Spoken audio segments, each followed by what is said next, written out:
When most brands think they're having a crisis, it's actually not a crisis. They're consequences. The word crisis makes it sound sudden, unexpected, maybe even unfair. But a lot of the time, what people are calling a crisis is really just the moment that the public has caught up to a pattern that has been there for a long time. A brand says one thing, they move another way, and eventually people, mainly their audience, notices the gap. So the question is not just how do you manage the moment, it's what is this moment revealing?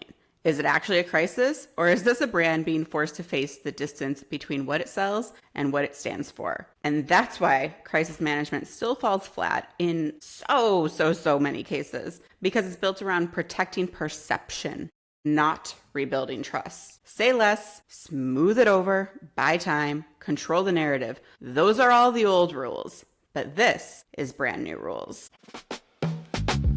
We're making brand new rules, taking things in a brand new direction. Welcome back to Brand New Rules. On this podcast, we break down branding, call out outdated advice, and bring you the fresh perspective you can actually use, or at the very least, will make you think. I'm Christina, and I'm joined by my lovely co-hosts, Ariana and Jasmine, and we have real conversations about what it takes to build a brand that gets noticed and how branding shows up in culture, trends, and the way people connect every day. We're also the founders of Groundfire Agency, so if you want to see what we're building beyond the mic, check us out on our website and Instagram. Now let's get into it. Okay, so this episode is about the difference between a real crisis and a brand finally being forced to face the gap between what it says and what it does. Mm-hmm. So why do people separate crisis management from accountability? Let's get into it. Oh, goodness. Here we go in another episode of people separating things. I feel like... Truly, is that the theme? That's the theme. That's the theme of this. Yeah, okay. We should have called this podcast Filling in the Gaps. Because if not this, then what? Yeah, if not this. Yes, exactly. Because I'm noticing a little bit of a trend of our thoughts on this. But I think that people are separating accountability from crisis management because crisis management is filled with processes. And once you polish the message, you get the apology ready to go, you have the right spokesperson in place, you have everything set in stone, and you feel like this perfect polish apology or what you think is accountability is ready to go. What you're really missing is the authenticity, the grit, and the accountability that accompanies it, that connects with the people that watch you flub in person in real time. Yep. I think that is the reason why people separate the two, or I think most people don't even know that they're separating the two in business. Yes, exactly. Yeah, one thing I think you said, Jazz, that really just like stuck with me was spokesperson. And first of all, when you're talking to your consumers, to your audience, like they don't want a spokesperson. That word, even in of itself, is like part of the separation, right? Yeah. And there's such a gap there between that understanding of what actually matters and why people might be upset versus what they're saying on the back end. And they're the same people who were making the decisions that caused the crisis in the first place. And we all know that. That's also true. That's so valid. Can we all be real here for a second? Like, accountability is hard for people in general, period. You're right. Nobody wants to do that. Hands up, me too. It is. And I think especially for companies, when they feel like they've got a lot of weight, they're like, there's a lot of risk and potential loss. So I think in general, accountability, it makes people feel uncomfortable, right? But it also makes people have to admit. And it's getting companies to admit what's internally going wrong. It gets things to move a little bit slower. You have to repair. And when you have to repair, that comes with change. And that's really hard for people. Yeah, it's hard for people. And I think it's even harder for companies because accountability is harder to package. It's less polish. It takes more than a statement and that cringe word spokesperson. And so when it's hard to color outside of the lines and really show up and take accountability in a public forum, no less, as a company, a business, a brand, that becomes really hard to do. So and I think that we're taught professionally, and we, you know how much we hate that word, we're taught that there is a professional protocol whenever you flub. And think about all of the organizations that have had not so great moments and how they handled it. And you always remember the ones that you connected to and that they handled it the best. Those are the people that didn't just donate to an organization and had a spokesperson say flowery words. Those were the people that you saw them turn things around inside out. There was not only we're going to do this, it was seeing how the whole culture shifted, how their actions externally shifted, and ultimately they were able to reconnect and reestablish trust with their audience, with their customers, with their clients. So I could name some names that I'm thinking of at the top of my head. I live in Texas. There's often oil spills. I'll stop there about accountability and how certain companies handle that. And you don't forget it. You just don't forget that as a consumer. And what you were talking about is like this professionalism. And it's, to me, again, I mentioned it in our first episode about, you know, being over polished, right? I think people want to go to that in these moments that are hard and they're messy. So let's just own the messiness. This is not a time to be fully polished. This is a time to be real. And that takes more than just a statement. Right. Yeah. Well, I think, and you know, we're going to start talking about alignment in a couple of minutes here, but I think the biggest thing too is the misalignment, you know, this professionalism, this polish, it's because they're talking to different audiences. And that's why your brand messaging is so important, because the spokesperson is talking to shareholders. Let's be real. They're talking to shareholders about why the stock dropped, why they're not going to make any money. They're checking boxes. But consumers ultimately are the ones who drive revenue that make those stocks go up. But they're not talking to consumers. They're talking to shareholders to make them feel all warm and cozy, like they're okay. And they're like, we'll worry about the rest of them later. And so when you get really clear on your audience, you need to be able to speak to both of those audiences in a clear, concise way and show them how, hey, when this one's happy, and vice versa, right? So they need to humanize while also, they have to maintain professionalism. That's part of the job. We all know that. It's fine, but you have to take accountability, real accountability. You have to understand how those two audiences are misaligned and how your solution is going to align them. Absolutely. Because I think accountability is what makes the response that you're crafting credible. It makes it something people can hang their hat on. And so not confusing the two is just so important. Well, Christina, you kind of also mentioned something that sparked for me was it goes beyond just the statement, right? You mentioned of how they're acting. It's the behavior too. So it's not just, hey, owning it. That is a step, but it's also now how are you acting beyond that? And this is why understanding who you are, your brand, is important, because that feels easier to do in these hard moments. Because in moments that are hard, you go to your default, right? Yeah. Right. Yeah. And if you are grounded in that default, then you'll be able to act accordingly. Yeah.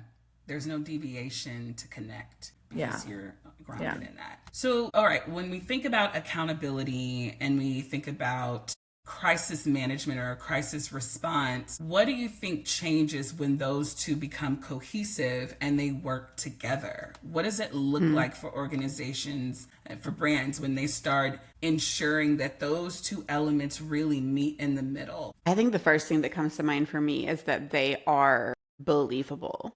Simple and plain. It's truly like, because we all know, we see the press release, we see the statement, and we're like, okay, no one believes it. But I do think, because even good brands have crises. Absolutely.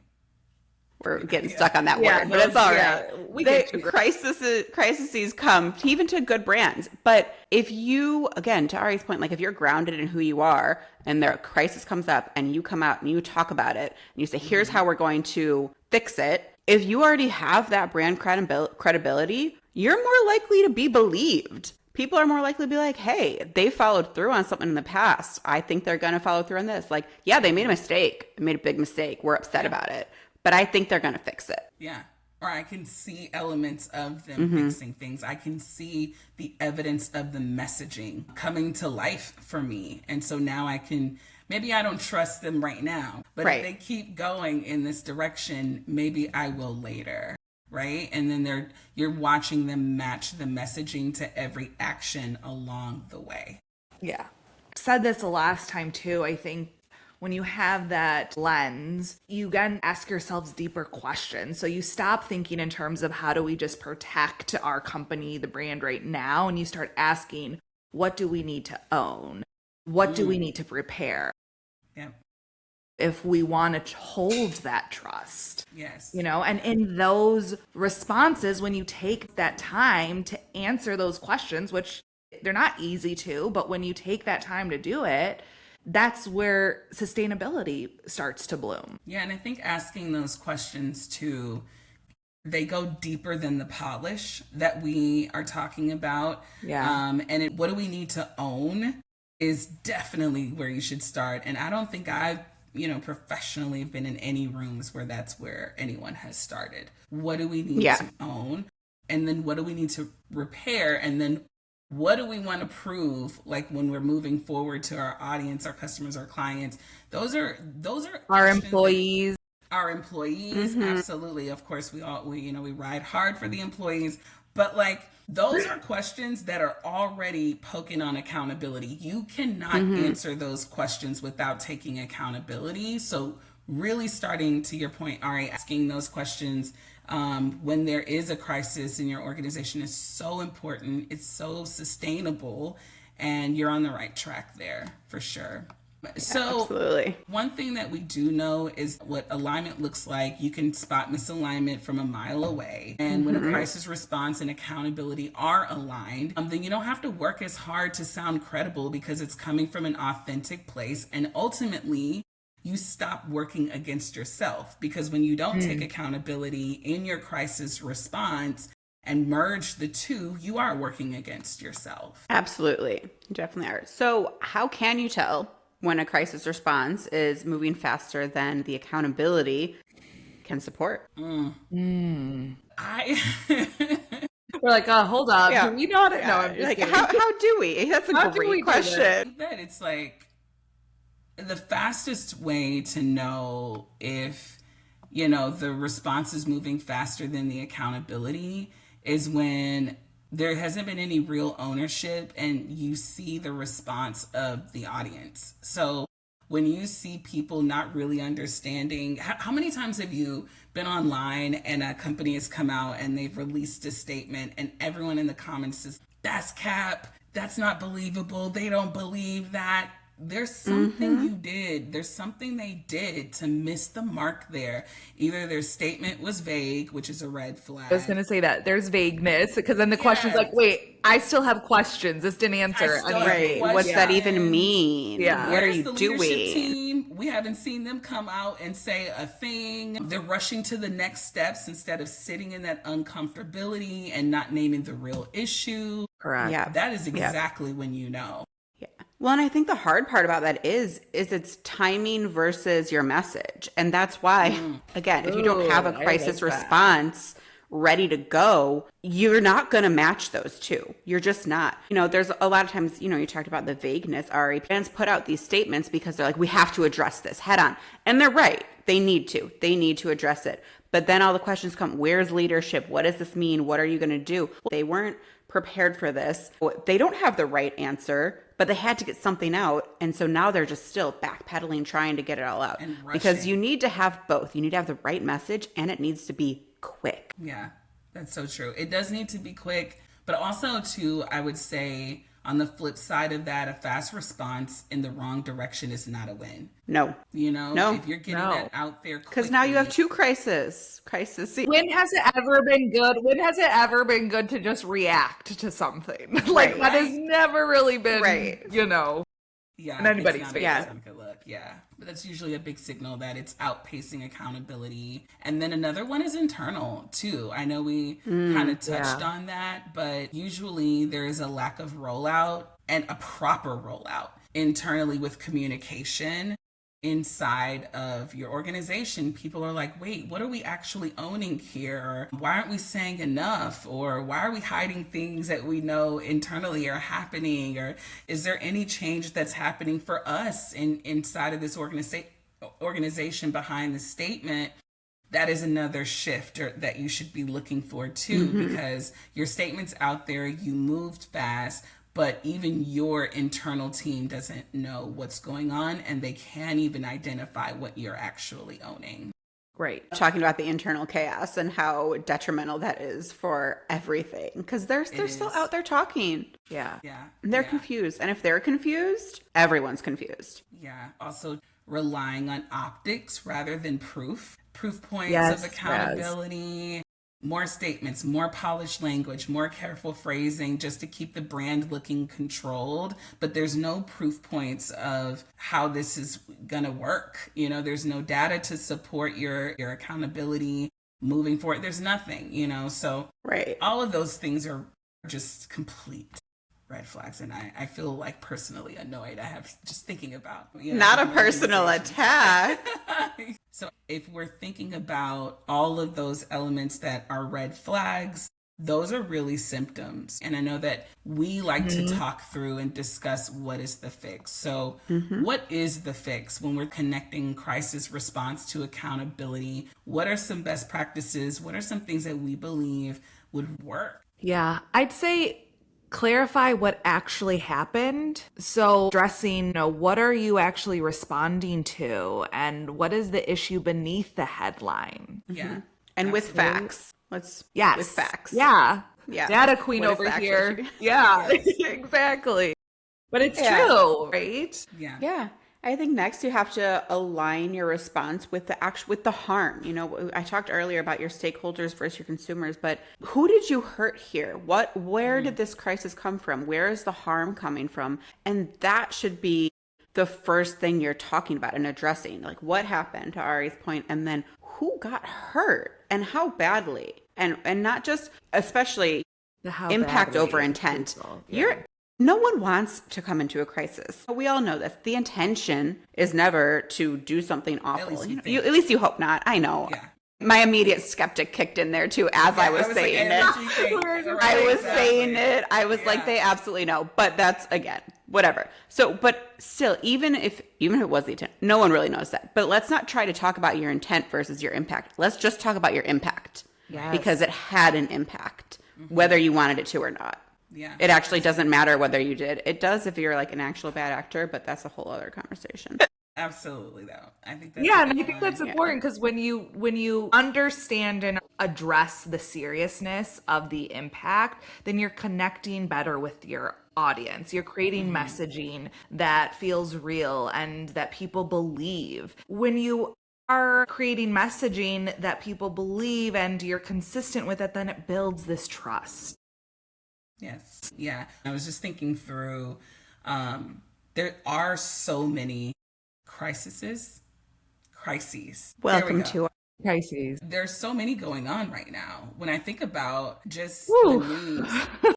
And y'all want to get into that? I would like to get into that. Look at this world we're living in. The whole world is in crisis right now. But when I think about it from a branding business perspective, Oracle just laid off, I think it was 30,000, if I'm not mistaken, employees in favor of funding their AI efforts that they're going to be. Yeah, you haven't heard about that. No. Yeah. People are making memes about it. One of these episodes is going to be about the real cost of AI in the future. But anyway, for sure. About that. The real. I think I have some friends who work there.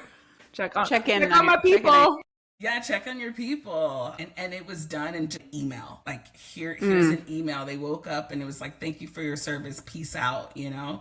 And that's an internal crisis. You know, an internal crisis. Yes, absolutely. And that's a misalignment between who they're worried about too, because the people who just got let go just lost their jobs, right? Those are real humans. But the hey, good morning, you're gone by is the protection of data. It's the protection of the company. Again, so many things we could get into about protection versus your consumers versus your people versus internal.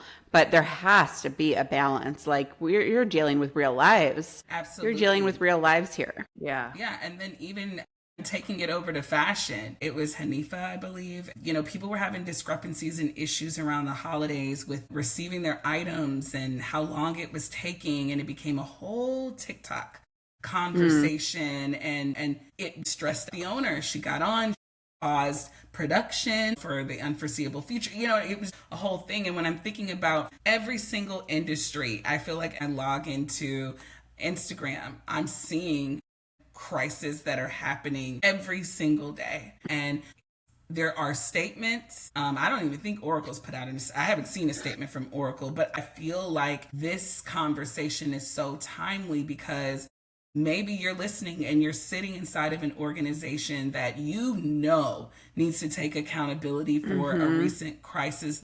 You're not seeing even a public apology. They just moved on. And again, to your point, Christina, it's affecting real people. Yeah. Internally and externally, people are watching, and it could really hurt your brand in the long run if you're deciding not to address any of your missteps without accountability attached to it. I think a lot of companies are counting on that like 2-week news cycle and the fact that all of us are just like moving through content and they're hoping we forget. And I think there's some truth to that, you know, to be honest. And in their fairness to them, there is some truth to that. People do move on and forget. There's a lot of people who don't care that much about what you've done, and they're still going to buy your product. But there are a growing number of people, and this is why you need to know your audience too, because if you are trying to sell to millennials and below, they care. Yes. They care. Thank God. We definitely care. And like, I will remember, you know, we love to pick on Target, but like I have not set foot in a Target in over a year. Yeah. I remember. I care. I still remember. I know the Black community remembers. I know that much. Yeah. Yep. To Costco because it's overwhelming for me, but their response made me go to Costco. Yeah. It does matter. I'm thinking about how Delta Airlines with the TSA issue that's happening right now, and they took a stand and made all of those Congress people, you got to be in the same lines as everybody else. And guess what? People are online talking about that very positively. Yeah. And it's just like, you know, when you're doing things like that, your audience is watching. That, I mean, really, that's the gist of this conversation. Honestly, this whole entire episode, they're watching. So how are you taking accountability for missteps? Then there's brands that are taking it further, like I mentioned, Delta. How are you holding other people accountable for their missteps? You know? Right. That's even taking it a step further. That that's is a whole taking a other step thing. further. Yeah. You know what I mean? Yeah. Not just for your missteps, but how are you holding people adjacent to your business publicly accountable for their missteps? I love that. How are you using the power that you hold to values to show your consumers, your stakeholders, your stockholders that you care? How are you showing that? How are you showing up? Yeah. Something to consider. It's definitely something to think about. We understand the world is burning. We understand there's so many things to be concerned about. But if you are bold enough to build a business in this era of life, of time, of humanness, where so much is happening, these are things that you should be thinking about, especially if you are a startup and you want to stand out in the crowd. This is how you do it. If you make a mistake, take accountability for it, and you make sure that your messaging and everything about your branding supports that. If you're an established business, people are looking at you even harder, right? Because there is a built-in audience there that's watching you, that's supporting your business. Remember to take accountability for that. Make sure that it feels authentic, and remember that your intent is much lower on the totem pole than your impact. So if we had to boil this down to one rule, what would it be? Yeah, I mean, I think it's just that, like, you know, crisis management, it's about proving that you can still be trusted. Trust. Build that trust back up. You know, a crisis response that protects your image more than your credibility is not a strategy. It's panic. So in the age of accountability, the spin is the second scandal. Okay, so before we go, here's the question we want to leave you with. Is your crisis response actually building trust? Or is it doing extra work because your brand was never that clear to begin with? You know, most brands are not struggling with the lack of effort. I think there's a lot of effort being made, but what they're struggling with is the lack of alignment. And they're making the mistake of confusing response with repair and treating accountability like it is an optional infrastructure. And hopefully by now you know that's not the case. Hopefully it isn't you.